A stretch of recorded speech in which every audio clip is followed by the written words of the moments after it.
Yo, what's going on, guys? Welcome back to a brand new video on the channel. Instead of today's video, we're going to be ranking all 93 brawlers in the game right now, from the very worst all the way up to the very best in a tier list. So this is going to be mainly done through just competitive gameplay, looking at the recent monthly qualifiers that went down, playing a bunch of ranked, and also a few opinions from Semantic and Humble's analyst vid. So I'll put both of their links in the description below. They help finalize things, but I think majority did come from myself. So let's just go in for the tier list, starting off at the F tier, and we have Jessie. So Jessie received a buff with her turret HP, and that has just done nothing because Jessie just really lacks her damage in this meta. She gets overran too easily. The only other brawler in the F tier is Rosa. So Rosa received a damage buff not too long ago, and it's not really helped her whatsoever in the meta, even into the brawlers that she used to be picked into. So for example, used to pick her into a Buster and an Ash. She just doesn't have the power really to take them down. Her hypercharge is really lackluster. She's just not good anywhere on the meta. So now I'm going to be moving on to your D tier brawlers. So these brawlers are good in niche situations, but they are outclassed far too often and definitely need a buff in the meta. So start off with Colt. Colt isn't even good in the heist meta anymore. He's not usable whatsoever in pro play. I've literally seen him like once in monthly qualifiers, and that was it, because the heist meta has evolved as well. So pushing him out of the heist meta, he's not good anywhere really. Next with the D tier, we have Sam. So I could easily put Sam in the F tier as well. His hypercharge takes way too long to get. It was buffed not too long ago, the hypercharge rate. The hypercharge itself is completely broken, but it can literally take you like 2 or 3 minutes to get it. So there's niche situations where you can pick him, so I thought I'd put him in a D tier. Next up with the D tier, I went with Grom. So Grom, I put him in the F tier last time, and I got a lot of backlash for it, but trust me, Grom isn't good. Low D tier, fine. I'm happy with that, because at least maybe there's some really rare situations in Bounty and Knockout you might be able to get away with a Grom, but I still think this meta is far too aggressive for him. Next up we have Clancy. So Clancy, again, just takes far too long to go through his ranks. It just gets completely outclassed in his early stages. His hypercharge also takes a long while to get, and I think his normal super is just good enough. Like, the hypercharge isn't really that much of an improvement on him. Next up we have Chuck. So at least Chuck is still good in the heist meta. I think since the heist rework, if anything, he's got a little bit better. His hypercharge is just completely useless, so his ranking's not changed since the hypercharge. Edgar is next, and Edgar is only really good in 2 heist map, Hot Potato and inside a pit stop, because at least he can get some good pressure with his jump, and that's really about it, because there's just too many brawlers that could just delete him every single time he lands on them. Next up we have Penny. So Penny used to always be at the top of the meta since her rework, and she's just been falling down because she lacks the damage. Her hypercharge takes far too long to get. The pros just aren't picking her. I think there's only really use case for her in Hot Zone, and still then there's far too many good options that counter her. Next up we have Gale. So Gale, they tried to improve him a little bit with his super charge rate from super, but that's not really helped him too much. It's changed an interaction with his hypercharge, but his hypercharge takes forever to get. He's only really good on super open maps in the meta, and there's not really an abundance of those. BB's next in the D tier, and I don't remember the last time I even seen BB in competitive play, so honestly she could be F tier. She just gets outranged far too easily. Her hypercharge can make some cool plays when you're playing ladder and casual play, but have you ever seen a BB in like competitive this year? I don't think I've seen one. Next up in the D tier we have Pam. So I really was hoping Pam would go up in the meta a lot with her buff to her damage a couple of months ago, but it didn't really impact her whatsoever. She's a good late pick in a few situations in Hot Zone and Gem Grab, but outside of that, just outclassed easily. Next up we have Shelly. So Shelly again just gets outclassed by all the other tank counters. They just have a far better hypercharge. Shelly's hypercharge doesn't really actually help her get any more kills really when you think about it, but if you think of other tank counters like Griff, Lou, they just confirm kills and confirm team wipes most of the time. Another who's just not been good for a while is Maisie. I've seen Maisie picked a few times in the NA monthly qualifiers, weirdly enough, but she's just been terrible for a very long time now, literally the entirety of this year. Even with damage buffs, she's just not usable. Stop playing her. Next one in D tier, we have Otis. So this might be a big surprise to you guys. He's not underrated. He's just really underwhelming right now. You're not even seeing him played in Gem Grab, in Brawl, into like some of his biggest counters perhaps. You might think with like an aggressive meta, I don't know, with like Kaze, Kenji, etc., Otis might be used a lot, but he's just not. He's just very meh in the meta, and he just has no use case right now. Leon is next in the D tier, and it pains me to say this because Leon, I always feel like you can do something with him, but I only really see him in like Bounty very late in the draft, and that's just a very rare occurrence if I'm even being honest. I think his hypercharge takes too long to get, and so does his super. It's just too too risky to use in pro play. Next one in detail, we have Fang. So I have seen Fang pop up a fair few times in Matcherinos, etc. So you might argue he's low C tier, but I don't really think the super damage buff really did too much to Fang. I think it's too easy to kill, and it's the fact that his hypercharge takes forever to get, so he can't really make the plays that other brawlers can. Next one in detail, we have Surge. So Surge always feels like he can do something, but that's only when you just have select counters. Like, you know for sure you're going to destroy that brawler. I think since the HP nerf, he's fell off quite a lot. He's not really seen at all in pro play since that HP nerf. Lastly in the detail, I went with Ruff. So again, could argue maybe low C tier in terms of pro play. You see him a little bit in Hard Rock Mine, Ring of Fire, etc. That's only as a late pick. For me, he just gets outrun too easily, just doesn't have the damage or the health to really compete with anything in the meta, and his hypercharge is really hard to find value with. Okay, so now we're going to be moving on to your C tier brawlers in the meta. So most of these are just a bit below average, could do with maybe a little bit of love. They're good in a few situations. Start off with Primo. So Primo is good as a tank counter. For that reason, he's always got to be at least at the high end of D tier, but he's good in Brawl Ball. But yeah, you start to see him fall down a little bit though, so low C tier is where he's at. Next one in C tier, we have M. So she's finally escaped the F or D tier in my meta rankings. It must have been nearly 2 years since I've even seen M's play rates. Like, I've even seen a pro pick her up, but I'm actually starting to see a little bit more M's, whether it be in Heist, in Hot Potato, whether it be in Double Swoosh, etc. The supercharge rate has helped a little bit, but I still feel like she's outclassed by better hypercharge brawlers, or anti-tanks that have a better hypercharges, and the fact that she just gets outranged a little bit too easily. Next one in C tier, we have Colette, and I think Colette has really fallen off in the last couple of months. She's not even good in Heist right now since the Heist rework.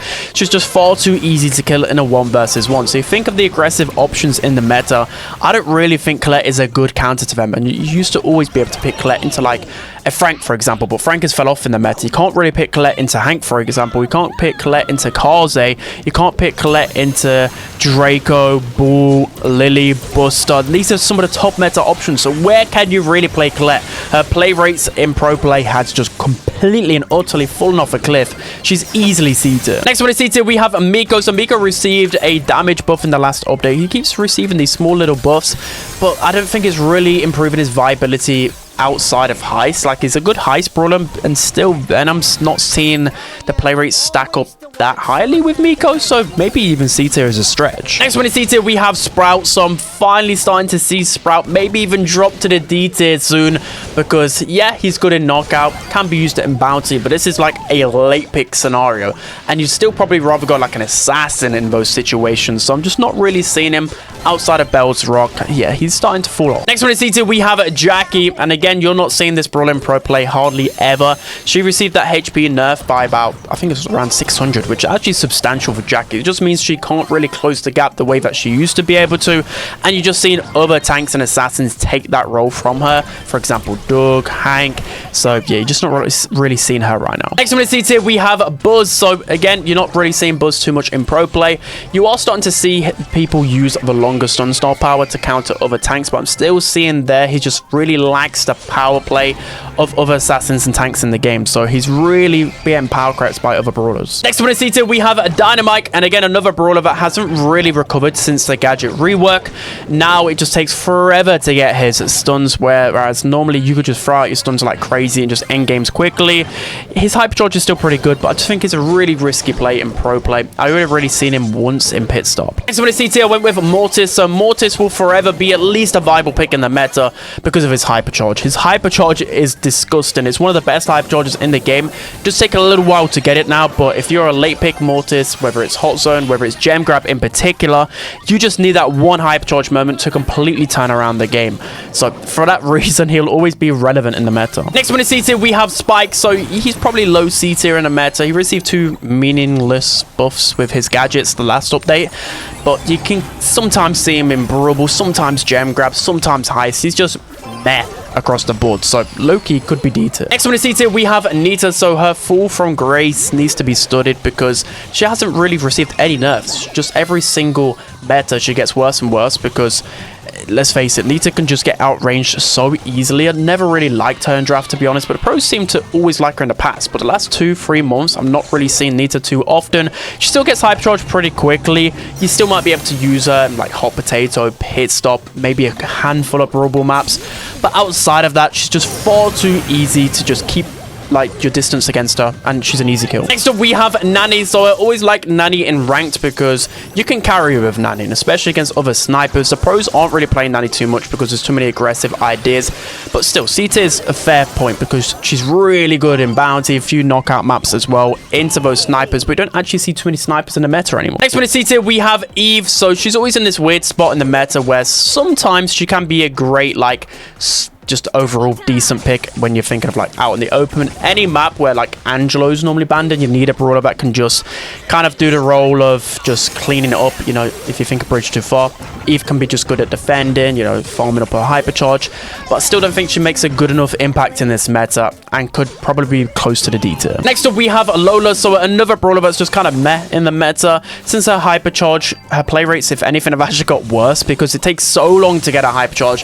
The hypercharge itself isn't even that impactful. So you think of like other long charging hyperchargers, they're really broken. For example, like Sam, Fang, etc. But Lola's doesn't really do that much, gets killed really easily.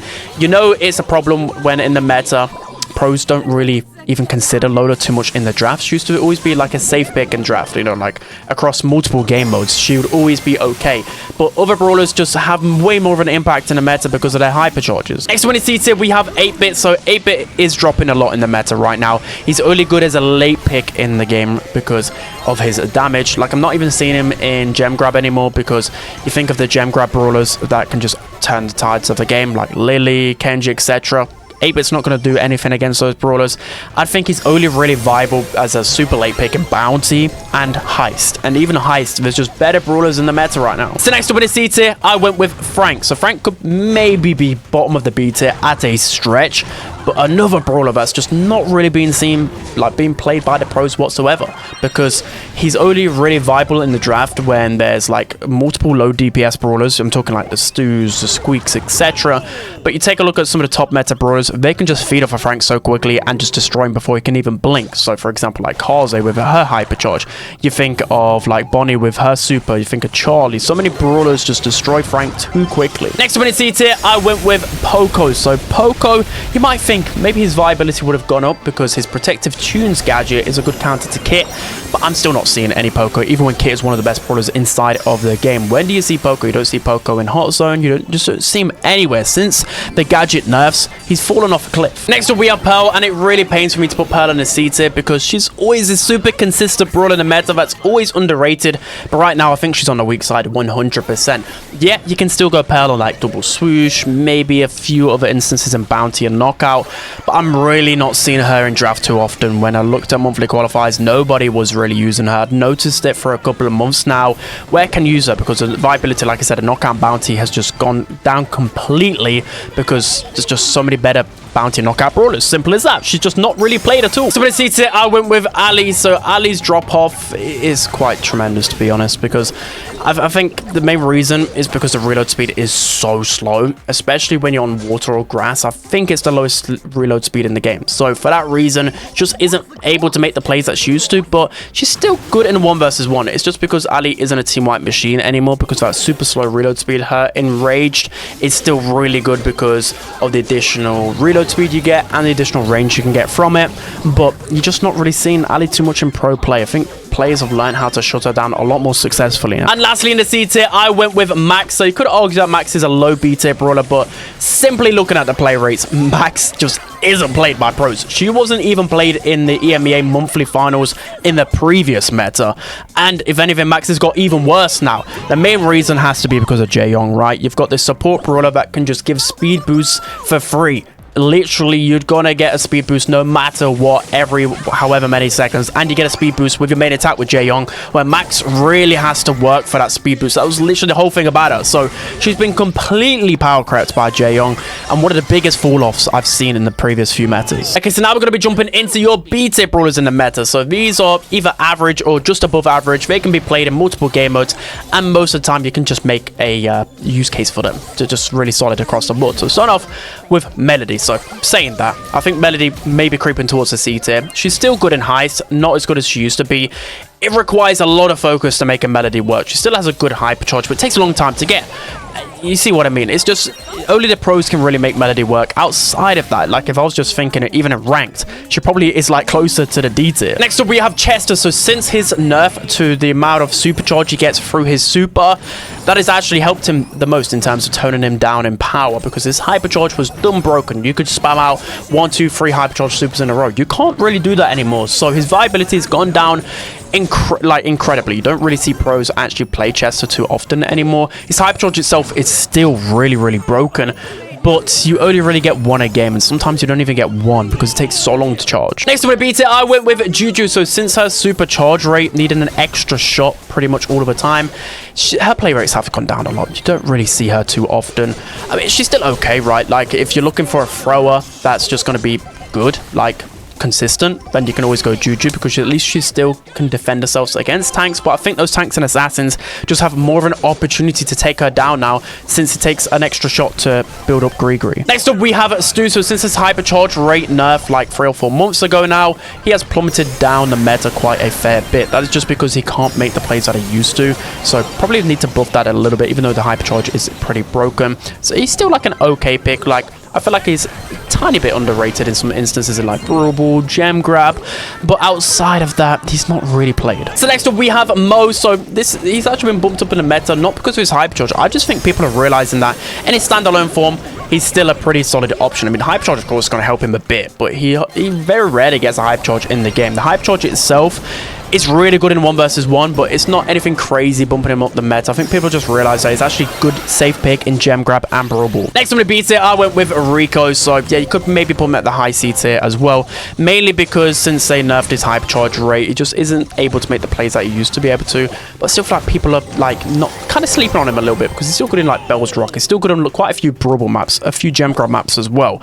He's still got that power to completely carry. Next up, we have the Twins. So the Twins have gone up a little bit in the meta, mainly because of like Willow and other throwers starting to get a bit more viability. So they're just like this safe pick in the meta, where if you're scared of facing off against some aggressive brawlers, then at least the Twins can defend himself a little bit.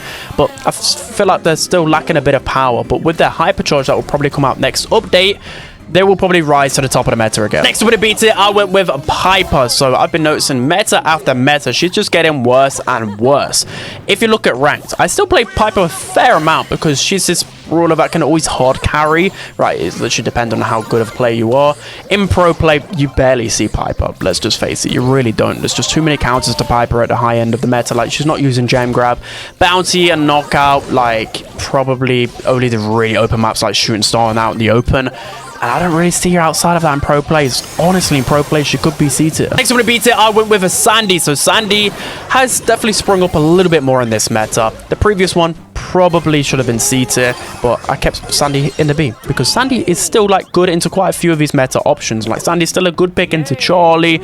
Sandy's good into like, I guess like assassins and tanks can take Sandy down pretty easily, but Sandy will farm super from them and be able to change the game in Brawl or Gem Grab. So for that reason, he's still meta at the moment. Next one to beat it, I went with Mandy. So Mandy is really good in ranked, in Knockout and Bounty. In pro play, not really seen as often as you'd probably expect, but she still has the power to carry, because again, it just depends on whether you can hit the shots or not, but it's mainly because of the hypercharge. The hypercharge is just so insane, and until they nerf the hypercharge rate or the hypercharge itself, I feel like Mandy will forever just be this B-tier brawler. Next one to B-tier, I went with Tick. So Tick got a damage buff, and it definitely made Tick return to the Bounty and Knockout meta. I'm not saying Tick is viable elsewhere, because he's not, but I'm seeing a lot more pros play Tick, just because you just feel the impact of Tick a lot more now. Like, the shots actually hurt rather than just tickle you. Next up, we have Bo. So if you're Bobby facing off against a Bo will seem S tier, because you'll hit over every single mine. And Bo probably does feel S tier when you're playing ranked, because the communication's not there. You're not always knowing when the mines are down. But in pro play, you know, they can kind of figure that out most of the time. The hypercharge is still pretty annoying. Like, we're talking Hot Zone and Gem Grab and Heist. You know, Bo can be a pretty good brawler, but I'm just seeing the pros kind of understand that Bo isn't as good as he used to be in the meta anymore. Next, I'm going to beat it, I went with Finks. So Finks used to be considered by me at least a top 3 brawler in the meta a couple of metas ago. Now his fall off is mainly down to the fact there's just too many brawlers that are going to hypercharge, damage buffs, that just overpower him too much. Finks is probably one of the best hot zone brawler, if not the best hot zone brawler. He can just take over the map with one super, right? You're going to get ultimate control with that one super. But outside of that, yeah, he can be good in like gem grab and other situations, but I still feel like he doesn't actually have the power to take on tanks 1 versus 1. Meg is next in the beta, and I feel like I was a little bit harsh on her in previous tier lists. Like, yeah, like Meg ends up losing a lot of time in pro play, but the reason why the pros play her a lot is just because of her survivability. She does have good damage once you get in range, but it's mainly the survival factor, and especially against some of the top meta brawlers, you know, just being able to jump out of your mech and, you know, release yourself from a stun maybe, or just any brawler that jumps on top of you, you can just get that extra brief amount of survivability, whether that's inside of gem grab, whether that's like knockout once the gas closes in. So the pros do like Meg for that reason. Next one to beat it, we have Meeple. So this is more of, I won't really say a prediction, but I feel like the pros are sleeping on Meeple a little bit. Didn't really see Meeple too much in the monthly qualifiers, but I feel like they'll soon learn Meeple's power. If Charlie's banned, and Tara probably, those are the 2 biggest counters, Meeple is a pretty good brawler in the meta. Meeple's just good everywhere. Now, I think you'll start to see the cheesy strategies evolve with Meeple again, where you throw out the box, Hank comes over and out in the open, just destroys them. I think the viability's gone up a lot. Next up, we have Janet. So Janet in other game modes, you don't really see her too often. You see some good synergy with a Doug hypercharge in Knockout, which is very surprising, or like Layer Cake, for example.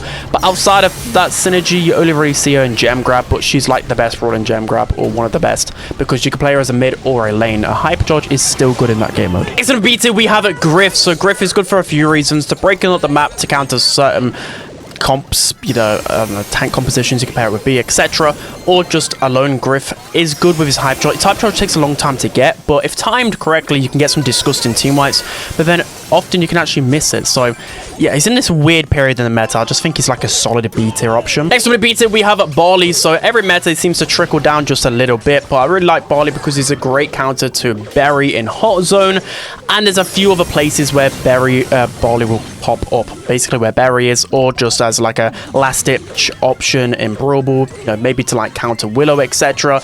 Barley is pretty good for that reason. Next up, we have Daryl. So just because he's such a good late pick in Knockout and Heist, I feel like he's always just stuck in the B tier. The reason why he's not any higher is because his hypercharge is just absolutely terrible. But yeah, he's just such an insane pick in those game modes. Byron is next in the B tier, and this is mainly because he's yet to get a hypercharge. I think once he receives the hypercharge, he'll be like Gus, where he'll probably spring to the S tier in the meta. He's a solid option, but I think he's outclassed by the likes of Jae Young in that support role. B is next, and B might seem like one of the best brawlers in the game if you play a lot of ranked, because there's just been so many hackers. A lot of those hackers have been banned, so B has been nerfed. No, I'm just kidding. B already in the meta was dropping down a little bit. Yeah, she still can be a good option, whether it's like Hot Zone, maybe Brawl, but I'm still starting to see a few more brawlers starting to be better than her in that mid role. Next up in the beta, we have Tara. So in Gem Grab, she probably is the best brawler there. Outside of that, do you really see a Tara? Not too often, but she does make a great impact in Gem Grab because her hypercharge is very quick to charge. Only 2 supers that can easily turn the tides of a game.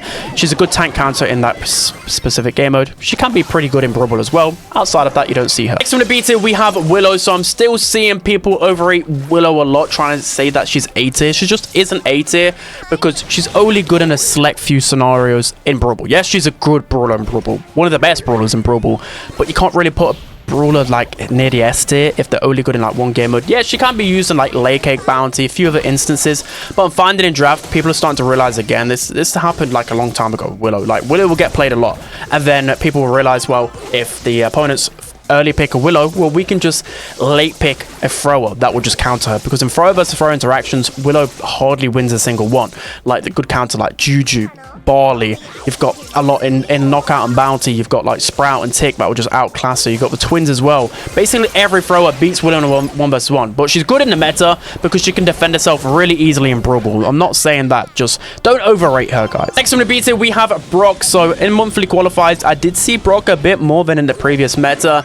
This, I don't know, actually can't put a complete finger on it. I just think it's mainly because Brock with his wall break can counter out a lot of cheesy strategies, and just purely, you know, you can open up the map and you can just outrange the opposition. You can just literally win from that alone. You know, he's good in heist, not really played elsewhere, but bounty and knockout, he's a good option, especially in knockout right now. He's a great counter to a lot of different brawlers. Next with the B tier, we have Doug. So you could make an argument about his low A tier in the meta. I think now he's reached a point where pros are actually playing him. After the rework and the hypercharge, I don't think pros are even really playing any Doug. Now they've started to realize his true potential. Like, he's really good at knockout and bounty, like insane.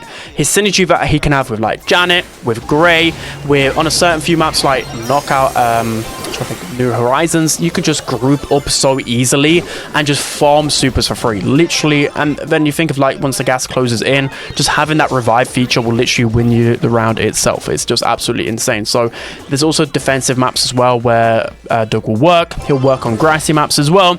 I think people are finally starting to wake up and see how good his rework is. Next with the B tier, we have Ash. So he's either low A tier or high B tier in my opinion. I think high B tier mainly because his play rates are quite low, I would say, but his win rates are on the higher side. This is because he's used more as a counter, mainly to Hank. He's one of the best counters to Hank, especially in that 1 versus 1, because he can just farm through his rage pretty easily against him. But he's also like a good counter to like Gus, Charlie, etc. So he's only really used as counter picks. So Gem Grab and Brawl, he's pretty good.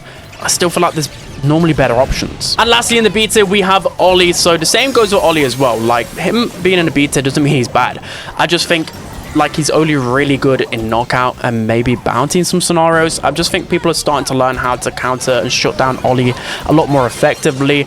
And when you think about it as well, there's just a lot better kind of brawlers than him that do his job. For example, you literally got Kaze, Kit, Cordelius, Bonnie, all of these brawlers at the top of the meta just do his job better. Okay, so now we're jumping into the A tier brawlers in the meta. I'm starting off at the low A tier with Angelo. So purely pro play, I think Angelo is a B tier brawler in the meta, but I think pros are maybe underrating him a little bit. I think in heist, he's just such an annoying brawler to face off against because there's hardly any true counter to him except for like controlled aggression, which again, you only really see in pro play. Like if you're as a team pushing against him, he's not going to be able to deal with it. He'll get overwhelmed, but in a 1 versus 1, he's so annoying to counter.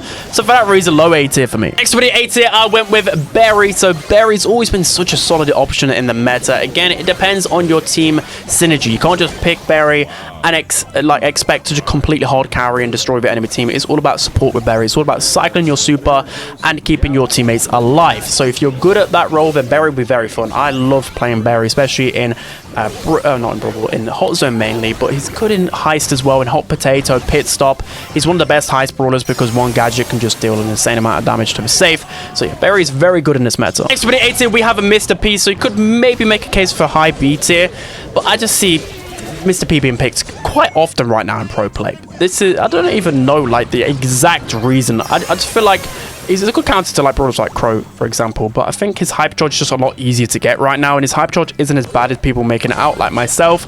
Yeah, there was a time when the hypercharge nerf happened. He was D tier. He just wasn't played whatsoever, but slowly he's been building his way back up the meta. I mean, I just think people are starting to realize where his strengths lie, which is, of course, knockout, bounty, a few places in Hot Zone, but you see a lot of really strong bounty maps for Mr. P. And the same goes for Squeak as well. I feel like I was a little bit underplaying Squeak's strengths in the past because people would just first pick Squeak in my ranked games, and that would really make me angry. For that reason, I put him as overrated, but in pro play, he's a good pick, especially late. But you can always pick a Squeak, but there's just a lot of good maps for him, again, especially in bounty.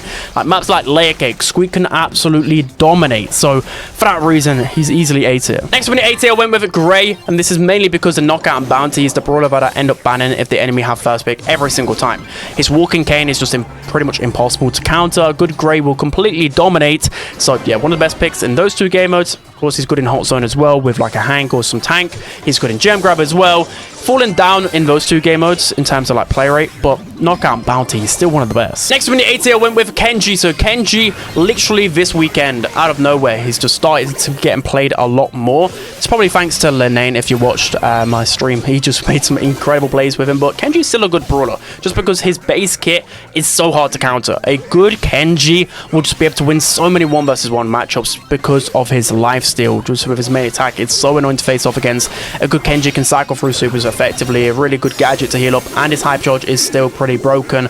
Takes a little while to get, but it's still very good. Next one, 80, I went with RT, so he's definitely been bumped up a rank in here because of his hypercharge. It does take a very long time to get, but if you tap a lot in the game modes where he's already strong in bounty and knockout, you might be able to get a hypercharge towards the end of the game, specifically in knockout, and that's where it can be a big difference maker. It will literally win you around on its own. So yeah, his play rate's gone up a bit. He's a bit more of a better defensive brawler now because of his hypercharge, but it's very rare that you even get one. Next one, 80, we have Gene, and again, just because of how consistent Gene is in knockout and bounty, he'll forever be A tier in my eyes because he's like the S tier golden pick in those two game modes. I'm actually starting to see Gene fall off a lot more in like gem grab, where he used to be a solid option, so maybe you might start to see him in the B tier and future tier lists. Next one, the A tier, we have Lou. So Lou has been so solid in meta for a very long time. This is just because he's such an easy brawler to get super with, to shut down tanks, one of the best options in hot zone, one of the best in Brawl. You know, if you need a defender in heist, if you need a good late pick into a Daryl or whatever, any aggressive idea, then Lou is always your best option because the hypercharge is such a good shutdown. Next one, 80, we have Carl. So Carl is just this good in the meta because he's very flexible. He doesn't really like overall a particular matchup. He isn't like broken in the past with his fire gadget, but he's just good. Very flexible. You can play him in every single game mode in a lot of different scenarios. He's one of the best brawlers in bounty as well because he can just use his flying hook to get the blue star, which is a very, very good option in this meta. Yeah, there's just a lot of use case for him. Next one, the 80, I went with Buster. So he's starting to fall down the meta a little bit, but I still think Buster is a very powerful option. In terms of his counters, he's starting to see a few more counters like Squeak up here to counter the Buster, but Buster's hypercharge is still really cheesy and easy to get. He can still win so many interactions with his gadget combination. Next one, the 80, we have Belle. Has there ever been a tier list where Belle hasn't been meta? She's just still such a solid option, whether you just need a convenient gem carry. I mean, she's not like the best, but you get what I mean. You can play her pretty much everywhere. Any long range map, you can play a Belle, whether it's heist, whether it's knockout, whether it's bounty. Belle's also a great counter to the Buster, Gene, synergy strats. I think her play rates have gone down a little bit, but she's still an 8 tier brawler. Next on the 8 tier, we have Amber. So Amber is one of the most annoying brawlers in the meta for me. She's not anything crazy, but she's always a super reliant brawler. I would say that she's risen in popularity to counter Charlie, but then Crow's been a great counter to Amber. So there's a little bit of a weird state for her, but she's one of the best brawlers in hot zone, really good in gem grab. Yeah, she's just solid right now, and the hypercharge is just a team wipe button. Next on the 8 tier, we have Bull. So for like I was coping pretty hard with saying that Bull wasn't going to be good with the rework. I don't know what it is. Like I thought he would fall down a lot more, but I just think the Stomper interaction is just so busted. In a 1 versus 1, once you learn how to play Bull after the rework, he just wins every 1 versus 1 interaction. I will say he's not really seen in drafts too much because there's normally always a tank counter in there, but the second there's not a tank counter, you can just throw Bull in there. He's one of the best brawlers in any bushy map or in gem grab. Those are the 2 game modes you see Bull on. Next one, the 8 tier, I went with Lily. So I probably would put Lily in the S tier myself, but after looking at the data, I think A tier, high A tier is safe. And it all has to do with gem grab in particular. Gem grab, she's just the best brawler in my opinion. Maybe Tara is a little bit better, but literally you could pick Chester or a tank and Lily would still rip through that brawler with the hypercharge, and the hypercharge is so easy to get. Like, you can get multiple hypercharges in the game, and that means you can just kill the enemy gem carry whenever you want. You literally won't miss this hypercharge. Her vanish gadget is still the best gadget in the game. It just makes you make so many plays and makes it so hard to track a Lily down. She's also really viable in every other game mode really. She's one of the best brawlers in heist. She can be good in Brawl, knockout, bounty, etc. But it's all about gem grab. Next up in the 8 tier, I went with a Draco. So Draco received 2 nerfs to his hypercharge. I don't think that really stopped him too much in the meta. There was a brief time where people stopped playing Draco as much, but again, they're starting to realize the true power of him. You really need like a couple of counters to really stop a Draco, or else he'll take over. He'll eventually just get his hypercharge, and the second he gets his hypercharge, it's a team wipe machine. It literally is. You can't escape it. He could just close you down so fast with a speed boost. The damage, it's just insane.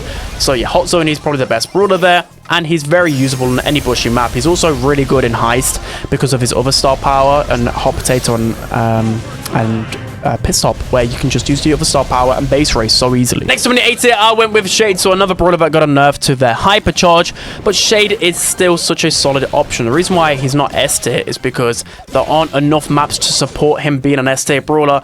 But still, you think of pit stop and hot potato again, Shade is insane. You think of a lot of Brawl maps, Shade is insane. You think of a few bounty maps, Shade is insane because the way you cycle your hypercharges is so free, and the second you get a hypercharge, you will more than likely at least get a couple of kills. It's just so easy to change. And finally, in the A tier, I went with a Gus. So if you're playing a lot of ranked, Gus will be seen as an S tier brawler.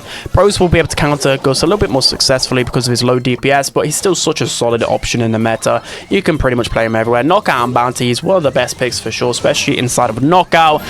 Gem Grab, again, pretty safe. Outside of that, we're really going because of his low DPS, but because of the hypercharge and everything else, super easy to hit shot. He's always going to get a consistent amount of damage throughout a game. Okay, so now finally jumping into the S tier. These brawlers are the best of the best. I will say in this meta, there's not one completely dumb broken brawler like previously with Ali and other brawlers in the past, but there are a few big annoyances still. So let's go through them and start off with Jae Young. So Jae Young, again, people might not think it's an S tier brawler, but I still think he's so slept on. He's just so good everywhere. It's the fact that a support brawler will just get unlimited speed through his main attack, and then if anybody gets close, he can just burst them down so quickly. So what really is the only counter to Jae Young is like Crow. And outside of that, what can you even do against his unlimited speeds and just unlimited versatility? Knockout, Bounty, Gem Grab, he's one of the best easily. Next one in S tier, I have to go with Lumi. So again, I still feel like eventually people will learn how to counter her because she just can't get in range. But still, her gadget is so broken. Still, if you're looking to counter her with normal counters, you'd think like Edgar, Mortis, even those types of brawlers struggle to take down Lumi because of the amount of damage that she can provide. Her hypercharge is pretty strong as well. Nothing crazy, but definitely has helped her in the meta. Brawl, Gem Grab, I'm thinking like every game mode there's probably viability really outside of Knockout and Bounty now. Next one in S tier, we have a Crow, and this might be the biggest surprise in the tier list because even myself, I'm like, well, how did Crow just become this good? Well, there's a few reasons. A lot of the meta brawlers did receive nerfs making Crow better. He didn't receive a buff in the last update. It was the one prior to that, and it was a big HP buff. It was, and people definitely underrated it. I did myself, the pros did. So if you don't know now, Crow with the shield gear active has 6.5k health, and then he also has a defensive booster gadget that gives him an extra 40% damage reduction, and then if you add on his extra toxic star power, he has just so much survivability in a 1 versus 1. You'll now find now when you jump in with Crow, you'll hardly ever die with this combination. So you're able to get kills after you land. You're able just to annoy the opponents consistently, and again, just trying to kill a Crow is nearly impossible in this meta. The fast movement speed, the annoying poison mechanic. Yeah, he's easily an S tier brawler in this meta because the pros have him in the top 5 in terms of play rates. He's just insane right now. He's being played by every single pro. So next up in the S tier, we have Charlie. She received a small nerf with her Spider's gadget, but she's still easily one of the best brawlers inside of the game. The range buff really did absolute wonders to her. People still don't understand the powers of Charlie. It's just her versatility. It's plain and simple. The range has just allowed her to compete with pretty much every single brawler in the game. With Charlie's main attack, you can wall peek as well. Her Spider's counter snipers, her super counters, the aggro brawlers, so there's hardly any true counters to Charlie in the meta. She's insane. So now we're going to be moving on to your top 5 brawlers in the meta. Starting off at number 5 with Hank. So Hank easily is an S tier brawler still in the meta. They nerfed his HP, and that didn't really do anything, did it? Let's just face it. I think there's only really a handful of counters to Hank in the meta, like Draco, Ash, and Dynamite. Outside of that, Hank can just always be good. The only way you can counter him is in the first interaction before he gets his first super. Once he starts that super cycling, he's constantly healing, constantly being able to defend himself with the shield gadget, with the super. It's just really hard to take down a Hank. He easily is one of the best. So now jumping into the 4th best brawler in the game right now, we have Bonnie. We have a few pros think Bonnie is the best brawler inside of the game, and I can see the reasonings as to why. Her hypercharge is just so busted. It's so incredibly strong. The stun just means you can't counter it. Like if you just land on pretty much any brawler in the game, there's only like a couple of brawlers that can counter this. She just deletes you before you can even unstun. Like it's just seriously the damage output is just absolutely bizarre. You actually get hypercharge pretty quickly as well. Since the rework, she's been such a versatile brawler in the meta. Good in knockout, bounty, halt zone, any situation. I think really any map outside of the super pushy ones, she's going to be one of the best picks. Next up is the 3rd best brawler in the meta right now. We went with Cordelia, so I was glad to be on this hype train early. A lot of people will be saying, well, the damage buff, it was obvious it was going to be pretty good, but I didn't really hear a lot of people talk about Cordelia's damage buff. It's insane, and it's really good for this meta in particular because, to be honest, you don't even need his hypercharge. It's one of the few brawlers where I won't even recommend bothering with his hypercharge because it's just all about his super. His super can shut down so many different brawlers. In a Shadow Realm, he started to lose that kind of just ability to shut down Brawlers that well because he just didn't have the damage. Now with this insane damage buff, he just rips through everybody in that super, and just in playing 1 versus 1, like there's hardly any interactions he loses. There's a couple like Buster and Frank, but even with his damage buff now, he can even win some of these unwinnable matchups in the past. So yeah, damage buff just made him crazy. He's viable everywhere. You're seeing him everywhere in pro play now. Okay, so now jumping into the second best brawler in the meta right now, I've gone with Kit. So Kit has clearer counters in my eyes than most of these S tier brawlers, but it's still Kit. Kit's hypercharge is completely and utterly done broken. It's just so easy to farm through, whether you want to use Kit's assassin mode where you can stun anybody and you pretty much kill every single brawler you jump on top of, because there's just no way for them to even react to stunned, right? There's no counterplay to it, which is insane. And then you've just got the annoyance of Kit anyways because of the invisibility gadget. It's really hard to keep on top of the Kit.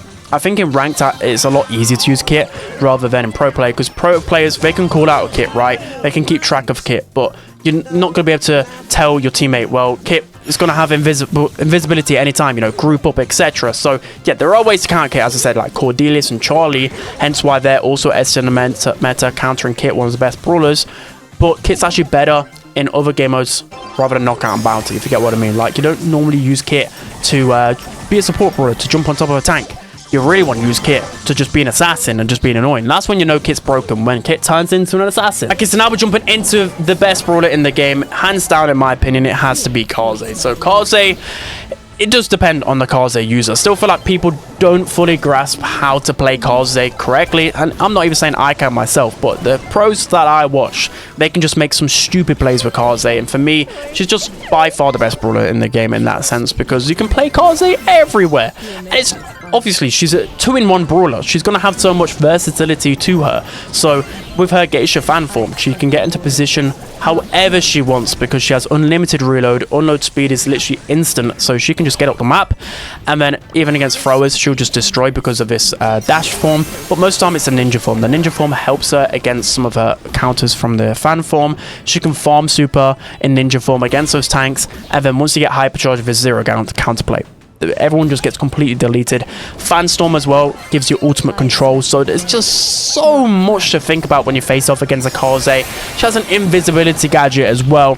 Yeah, it's really hard to stop this brawler, and when I think of true counters to Kaze, I really think of Cordelius, and I even think Cordelius isn't the exactly like biggest counter to her. Like, there's not a single brawler I can put my finger on and say they can counter Kaze. So yeah, that's gonna be it for today's video, guys. Here's the tier list. So I feel like I have such a better understanding of this meta rather than the one I put out last month, just because I'm able to play the game a lot more. I don't really think there's a whole ton like that can be argued for this. Like in other tier lists, you might be able to make a use case. Like, I don't think there's hardly anything like crazy wrong here. So taking a look at play race, you know, looking at qualifiers myself, playing a bunch of ranks. So yeah, that's going to be it for today's video. Hope you guys enjoyed. Don't forget to like, comment, and subscribe, and I'll see you guys next time.